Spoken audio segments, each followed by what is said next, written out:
German main battle tank Leopard 2, 3rd generation. The Leopard 2 is a 3rd generation German main battle tank.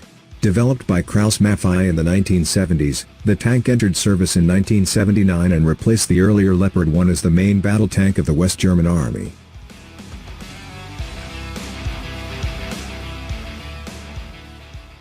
Various iterations of the Leopard 2 continue to be operated by the German Armed Forces, as well as 13 other European countries, and several non-European countries around the world. Several operating countries have licensed the Leopard 2 design for local production and domestic development.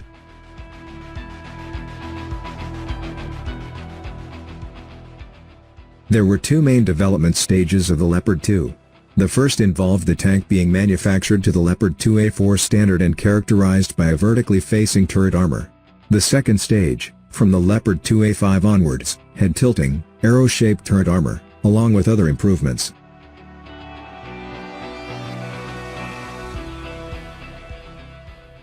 The main armament of all Leopard 2 tanks is the Rheinmetall 120mm smoothbore gun.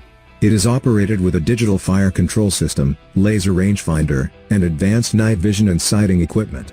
The tank is powered by a V12 twin-turbo diesel engine made by MTU Friedrichshafen.